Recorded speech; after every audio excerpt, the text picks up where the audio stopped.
Hello there, I'm Malakie and today I'm going to be showing you how to cook a quick and simple moussaka. Yeah. Right, first thing I'm doing, I'm taking the green end off of an aubergine. Simple as that. Right, now slice it along the length, about that thick. All of it into nice, sort of even, doesn't matter if they're not, chunks, just like that. Good sharp knife is always good to have.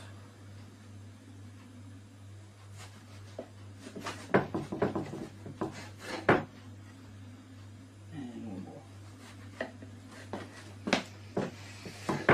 And there we go. That's the aubergine done. Simple. Right, red pepper. Take the top off, knife down the inside, remove the seeds, all in one go. Put them to the side for there. Top saved, and for this recipe you only actually want just a half, so put that to one side. Remove the pith, because that can be very bitter. Most unpleasant to eat when you're tucking into a moussaka. And then slice again, just like that. Sound like Tommy Cooper. Right. You do realise, of course, that a lot of the people you're going to show this to won't know who the hell Tommy Cooper is. Well, yes, but you know, some of them will get it.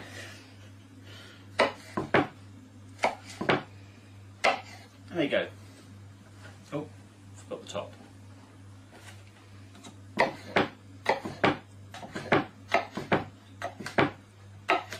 Oops. Don't waste very much. No. Oh, when you're living on a budget, you kind of have to. Onion next, I think. Right, there's a trick to chopping onions, and I don't know it. So, yeah. Keep the root in. Yeah, keep the root in. That is important, but I can never get it to be even and great looking like the professionals do, so I don't bother. I mean, at the end of the day, it doesn't matter. Chunky onion's quite nice, actually. Yeah. Always. There you go. Remove the skin. You want the whole onion, not just a half. And you can use yellow onions, Spanish onions, whatever onions you can get your hands on really, but I like the red ones for a bit of colour. Just slice it straight along like that, don't need to chop it finely or dice it or anything silly. Just a simple slice. Oops. Take the root bit off, and there you go. It's 1/2 an onion.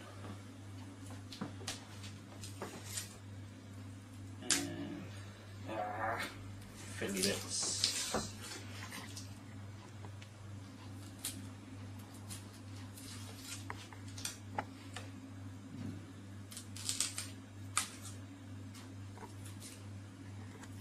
Oh, stupid.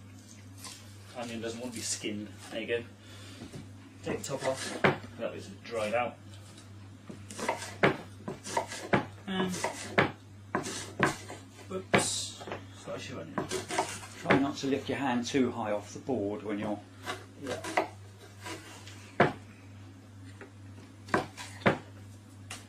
And there you go. Onion chopped. Right, next we'll do some mushrooms. Now, these are chestnut mushrooms. They're a light brown colour. They're fantastic flavour. Waving your arm about. Pardon? Oh, well, yeah, I know. I like to express myself when I'm cooking. Yeah, the chestnut mushrooms, they're absolutely delicious. You can use field mushrooms, you can use button mushrooms, you can use shiitake mushrooms if you've got the money. Really doesn't matter. Although shiitake mushrooms in a moussaka would be a bit daft. So I'm using, well, you can see how much I'm using, it's a handful.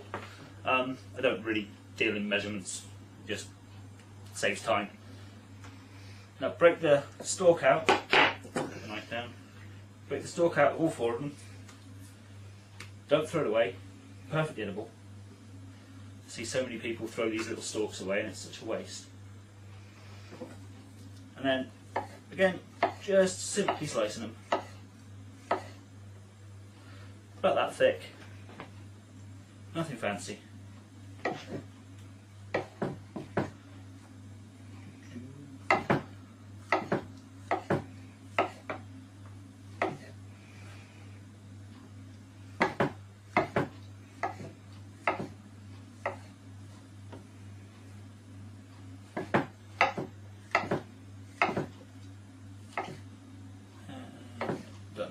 And if the stalks look a little on the thick side, just slice them in half.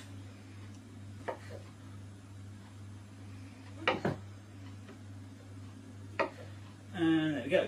And then the last thing to chop is some tomatoes. I've got, these are homegrown by my dad, who you can hear talking in the background. Occasionally. Occasionally. These are just some homegrown tomatoes, so I can't tell you what the variety is, but just, you know, you can see how many I've got there. Just a handful. They're gardener's delight, as it happens. A gardener's delight. There you go. Just a handful, nothing special. Again, just chop them and then quarter them and chuck them back in the bowl. Oops.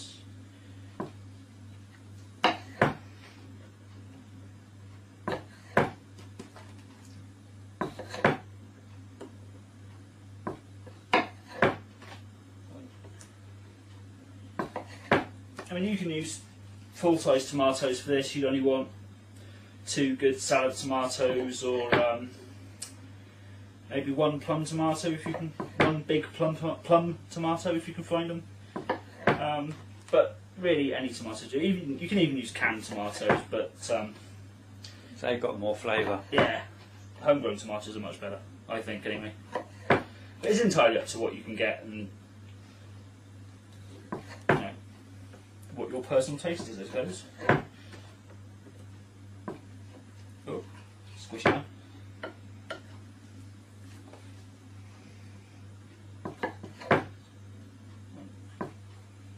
Oh, nicely sharpening father. Go and get another one. Yeah, sorry, I've done now. Go and get the big one. Done. Right, so that's all the chopped ingredients. Last couple of things is some lamb mince. There's 500 grams of lamb mince, some feta cheese, some Greek yoghurt, Down low. some Greek yoghurt, some mayonnaise, and tomato puree, and somewhere I had some cumin, and salt and pepper, of course. That's it for the preparation, and time to get cooking. You can see through the magic of television, we have some olive oil in here, just normal extra virgin olive oil. You can use sunflower oil or, you know, groundnut oil or whatever it is you feel like using, really. So I've got some olive oil in here. I'm going to brown off these aubergine slices first, because that's the way I do it. So other people might do it differently, but this is my recipe, so there. So in the hot oil, not too hot, so you don't want to burn yourself straight away. All the oil. That comes later on. That one's a bit thick, never mind. So in the pan they go, and this does take some time. One thing you'll notice is they soak up all the oil. They like a sponge. So what you want, don't worry about it, because as they cook, the olive oil will come back out. That's how you know it's actually cooked.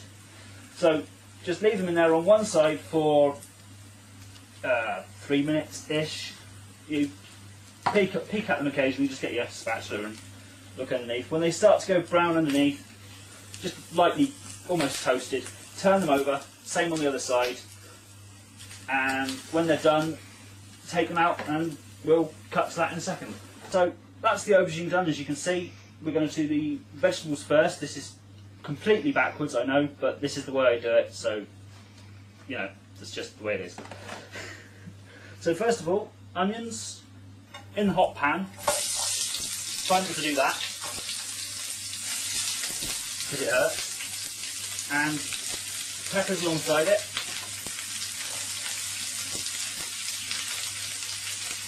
Mushrooms cook a lot quicker, don't they? Yeah, mushrooms cook very quickly, so you want to put them in after the meat, which is any minute now, really, because this is a very hot pan. Got to get used to using gas, I really have. Dear old camping gas stove comes in handy from time to time. Yes, yes. Right, stir them around. You don't want to let the onions burn, whatever you do, because it will be just, it will spoil your day, to be honest. What you're looking for is they start to soften and sort of turn translucent-ish. There's no real hard and fast rule about it. You'll know it when you see it. So there you go. It's starting to soften now. You can see it's just going slightly translucent, and the peppers have started to go that sort of orange colour from the red. And we're ready to add the tomatoes. So in go the tomatoes that we chopped earlier.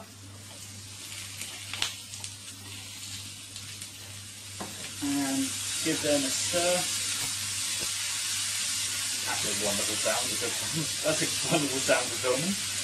Don't reckon to take the seeds out like some of them do. No, leave the seeds in. And don't leave them whole like I just did. Oh crap, can you go get me a glass of water?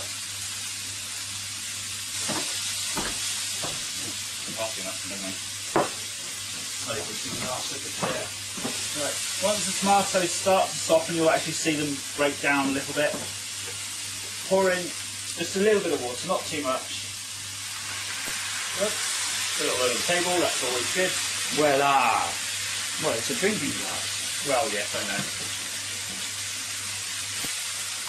And at this point, would be wine be good if it was available? Yeah, if you've got wine available, half a glass of white wine would be absolutely fantastic. I don't actually have any right now, so I'm not using it. But there's lots of little things you can do to change the dish to your own taste. I mean, you could add a couple of cloves of garlic. Now, somebody in the room doesn't like garlic. Oh, yuck.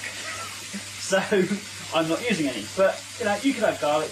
What else did you add? Lots of things. Just play around with the flavours. I mean, obviously don't go silly. You can add some chilies to it if you like it hot. Please. Well, I like chilies, not too hot, you know. I don't see the point in it burning the roof of my mouth off, but you know, you just add flavours that you enjoy and that match with what's already in there. And so there you go. It's starting to look like a big old mess.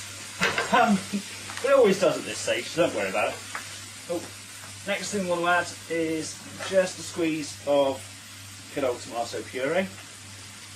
Just about a teaspoonful is enough.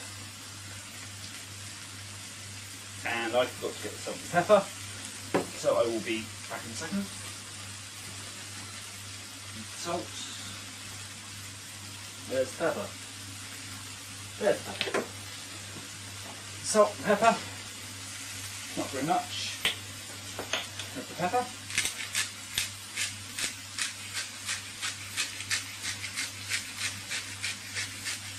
Just, you know, good grind or six. If you want more, add more. Doesn't really matter that much at this point. And not very much salt at all. If it'll come out of Hands lower to show. Yeah, got too much in my hand here, but just really, literally just a pinch sprinkled in. That's all you want. So that's salt and pepper. Give it a good stir, and tomato puree. Just want to make sure it all gets mixed in nicely. Make sure you get a good spread of everything, so you get a good flavour mix. Oh wow! You smell the pepper coming off now. Once it gets heated, it's just an amazing flavour. Right, now is the point where we add our meat in. Now, most people would probably put the meat in first and brown it first. I just don't do it that way, basically. It doesn't make that much difference in a dish like this, and this is still slightly frozen. That's going to make life fun. Do you want to stop and defrost it? No, you just want to break it up a bit. Just break it into lumps, it makes life easier anyway. Into the pan. Now this is a good lean minced lamb. If you really wanted to, you could use minced beef.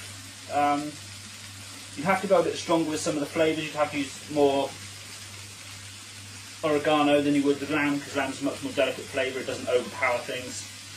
I haven't actually put the oregano in yet, that goes in last with the mushrooms, but you'll see in a minute anyway. Yeah, you'd have to use more oregano if you're using beef, and more pepper, but not a huge amount more, so it really isn't a big deal. What about chicken? Yeah, it might work with chicken pieces rather than minced chicken. I really don't like minced chicken, it's kind of a ridiculous idea when you think about it. But if you have diced chicken breast would be good, or boneless chicken thighs would be okay if you dice that. Cook that in a little bit, make it defrost a little bit more than it already is. Yeah, diced chicken would be okay. Turkey again would also be okay. Not a personal favourite of mine, but you could do it. There's also, for a vegetarian option, you could use soy mince, or tofu maybe. I don't know, I don't do a lot of vegetarian cooking, I have to admit, but I do like vegetarian cooking. It's something I plan to do more of, what with Mum being a vegetarian-ish. Do vegetables scream when you pull them out the ground, do you think? I think they do. I think we need to start... Well, actually there is a vegetable rights movement somewhere in the internet somewhere. People for the ethical treatment of vegetables, I think it is. I think I signed up on their Facebook page one day when I stumbled across it. Oh dear. Some people have far too much time on their hands, you know? People for the ethical treatment of vegetables. Right. Add the rest of the lamb. And you just want to brown this off, you don't want to mess about too much. I mean, this is going to go back in the oven once it's in the dish anyway, so it's not desperate.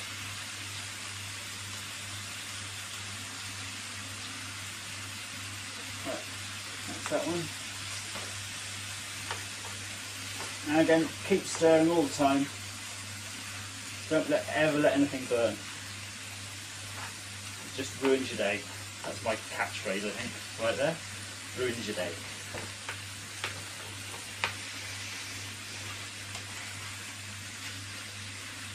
I reckon dinner's going to be early today. Possibly, yeah. Oh well. Not sure you care that much. Nope. I know Mum doesn't care because she doesn't have to cook it.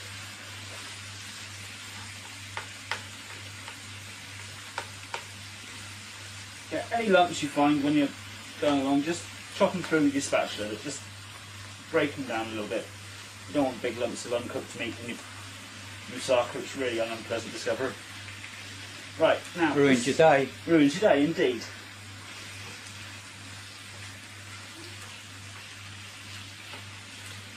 I could get t-shirts with that one. Yeah. I'll wear one.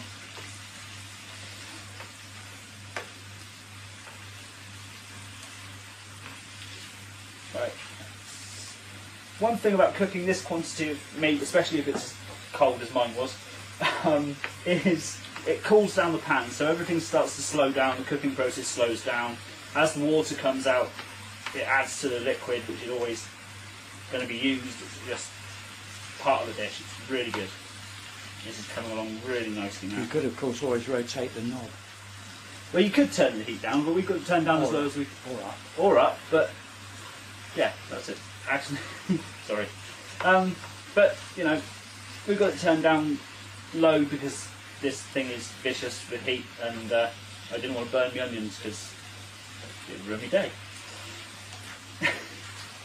Right, this is coming along nicely now. The last ingredient to add is the oregano, which is somewhere behind me. Because I've got to get out. There we go. Handy place to have the herbs though. Now,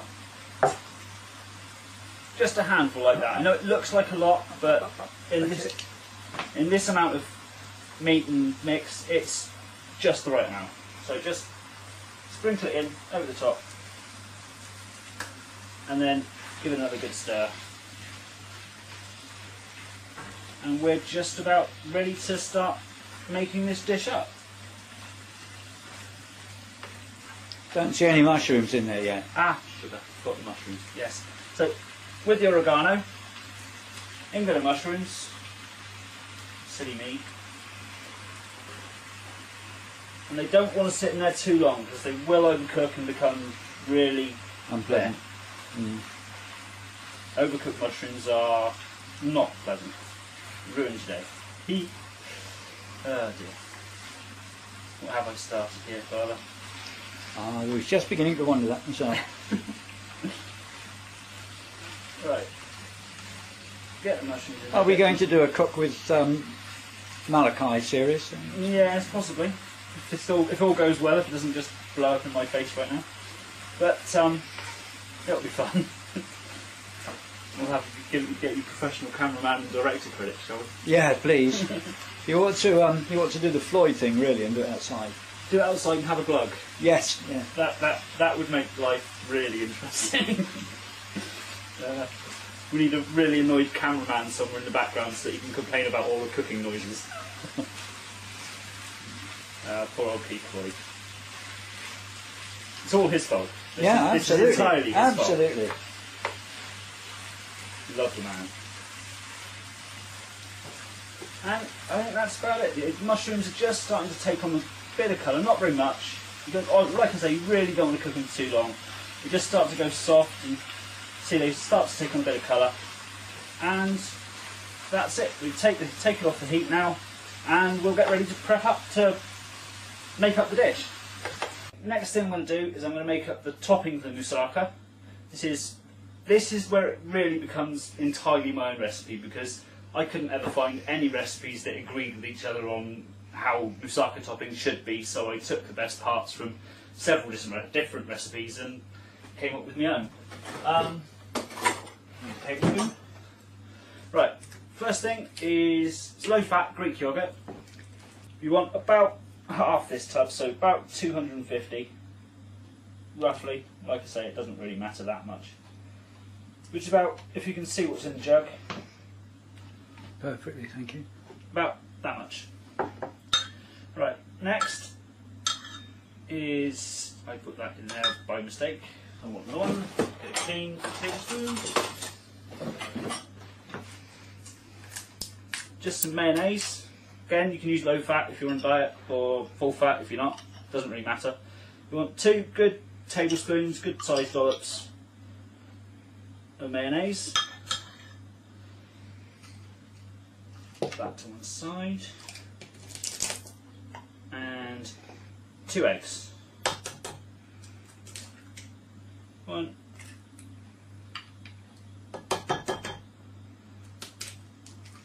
2, 3. Making a mess. Quite literally farm fresh eggs. Yes, indeed.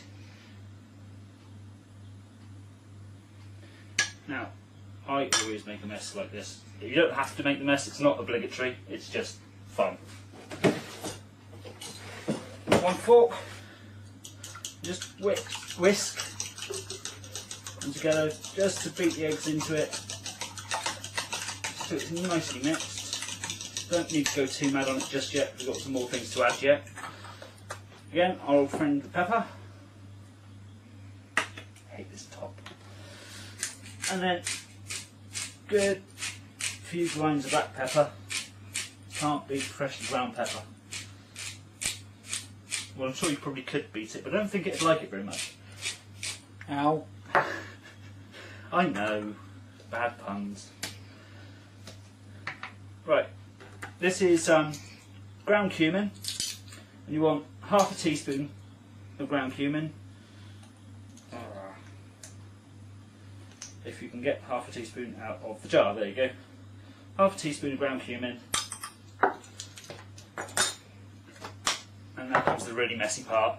This is just some feta cheese, which I can't open because the knife's over there. Thank you. Just slice it open.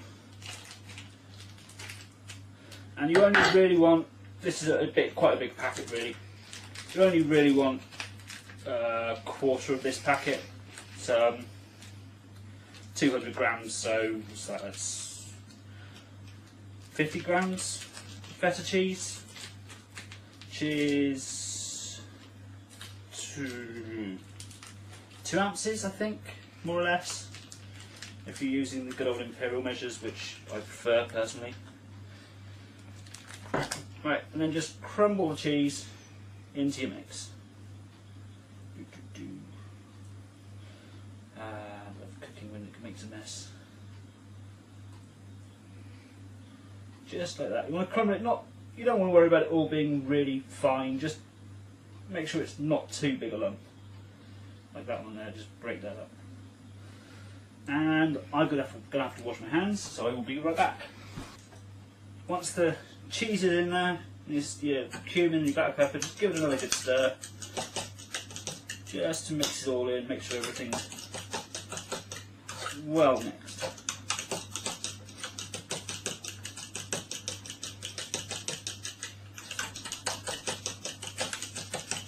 Right, and there we go. Right, that's the topping done. Just really simple, really easy to do. And the next part is the fun part, which I haven't got the spoon for. Unpreparedness.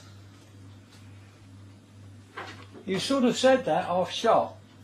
Unpreparedness. That's better. Right, spoon. Well, Ladle. ladle. Well, serving spoon. Mm. To be precise, to give it its accurate name, but who cares? Great big lump of metal. Yeah, that's the one. Now, first thing you do, no, you don't do that, you do this. You take, I hate using metal spoons on this pan, but never mind, we haven't got a plastic one. Good dollop of your meat and your veg.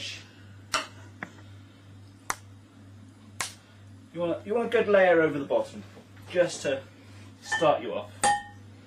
Make sure it's nice and sort of fairly even layer. You don't want big lumps sticking up. And take your aubergine we fried earlier, just a couple of slices in there like that, and then another layer. Just whoop. See if I can do this without throwing it all over the table. It'll be a miracle. Doing all right so far. Doing okay. And another one. Whey. Just like that. Tommy Cooper's back. Yeah, Tommy Cooper comes up a lot in cooking. Yeah.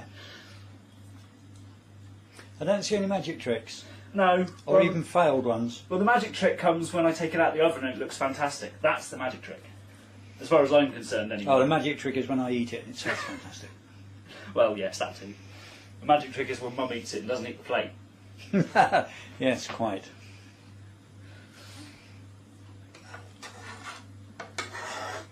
Right, and then the last of your mix, or as much as you can get on top of the pan or the dish, hey, over the top.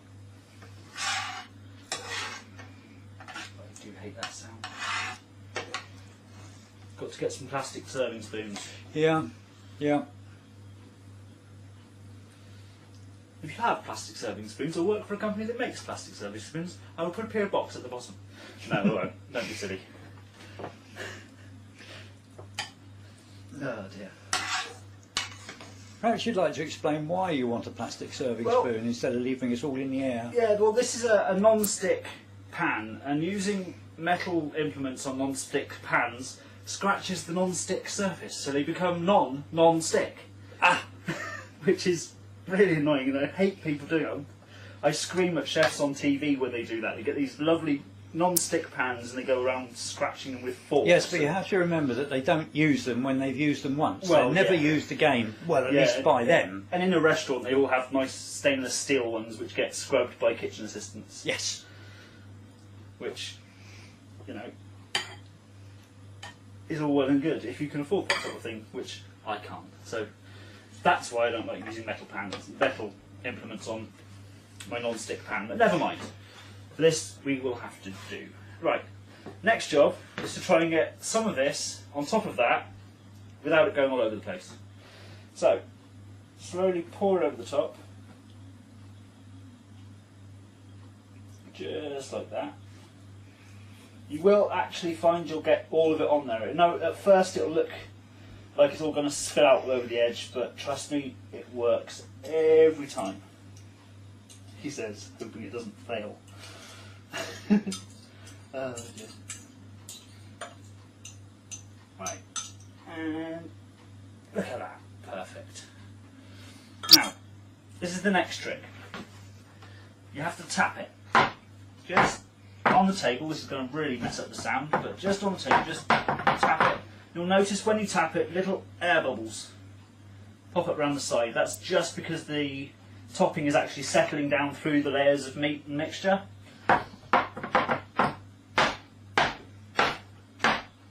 And there we go. Now, this goes into a preheated oven at 180 degrees Celsius.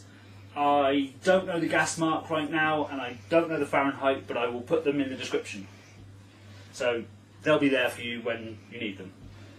And that's it. Right. And here we go. Straight out of the oven. Hot, hot, hot, hot, even through the oven gloves. There you go. The finished article. One moussaka. Serving suggestions.